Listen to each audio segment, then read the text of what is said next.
திருப்பூர்ல வந்து பார்த்தீங்கன்னா one of the most famous பிரியாணிங்க ஏக்ஸ் அண்ட் பிரியாணி. ஸோ அங்கே தான் நம்ம பிரியாணி வாங்கியிருக்கோம். ஸோ எப்படி இருக்குன்னு சாப்பிட்டு பார்த்துடலாம். ஆக்சுவலாக வந்து பார்த்தீங்கன்னா மொத்தமாக ஒரு 2 பீஸ் தான் கொடுத்துருக்காங்க. ஸோ சின்ன சின்ன பீஸ் 2 பீஸ் இருக்குது, அவ்வளோதான். பிரியாணி டேஸ்ட் வந்து பார்த்தீங்கன்னா சூப்பராக இருக்குங்க. ஆக்சுவலாக வந்து பார்த்தீங்கன்னா மசாலா நல்லா மைல்டாக இருக்குது. கிட்ஸ் எல்லாருமே சாப்பிட்ற கொஞ்சம் ஈஸியாக இருக்குங்க. ஏன்னா ஜீரணம் அந்த மாதிரி பிரச்சனை எல்லாம் இல்லாமல் இருக்கும்.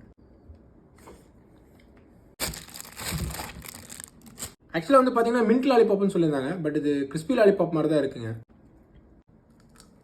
ஆக்சுவலாக வந்து பார்த்தீங்கன்னா டேஸ்ட் நல்லாவே இருக்குங்க. பட் மின்ட் லாலிபாப் இல்லை, இது கிறிஸ்பி லாலிபாப் தான். பிரியாணிக்கு இங்கே தாழ்ச்செல்லாம் கிடையாதுங்க, கிரேவி தான். கிரேவி பார்க்குறதுக்கே கொஞ்சம் பயமாக தாங்க இருக்குது. சரி, டேஸ்ட் பார்த்துருவோம்.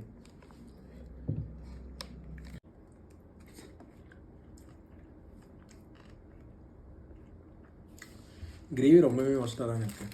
1 கிலோ பிரியாணி வாங்கியிருக்கோம். பட் இருந்தாலும் ஒரு பேக்கெட் ரைஸ் தான் கொடுத்துருக்காங்க.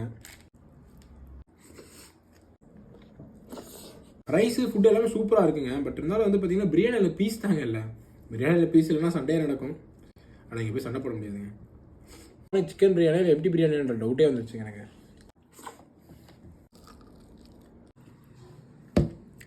சாப்பிட்டு முடிச்சாச்சுங்க. சரி, கடைசி இந்த டெசர்ட் பிரிட்டல் பாக் போயிடுவோம்.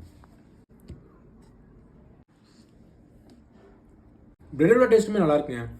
அதுக்கு முன்னாடி ஒரு டைம் சாப்பிட்ருக்கேன். ஸோ அப்போ வந்து பார்த்தீங்கன்னா ஃபுல்லாக பாமாயில் டேஸ்ட் ஸ்மெல் வரும். இப்போ கொஞ்சம் வனஸ்பதி போட்டிருப்பாங்க போலங்க. கொஞ்சம் பெட்டராகவே இருக்குது. 1 கிலோ பிரியாணி வாங்கியிருந்தோம். நெக்ஸ்ட் வந்து பார்த்தீங்கன்னா பிரெட் அல்வா ஒரு லாலிபாப் வாங்கியிருந்தாங்க. ஸோ அதான் மின்ட் லாலிபாப்னு சொல்லி ஏமாற்றினாங்கன்னு சொன்னல. டோட்டல் வந்து பார்த்தீங்கன்னா 310 வந்துச்சுங்க. So biryani 200, lollipop 90 and bread halwa வந்து பார்த்தீங்கன்னா 20 rupeesங்க. ஸோ எனக்கு இந்த பிரியாணி ரொம்ப பிடிக்குங்க. ஸோ நீங்களுமே ஒரு டைம் ட்ரை பண்ணி பாருங்கள். ரொம்ப மைல்டாக இருக்கும்.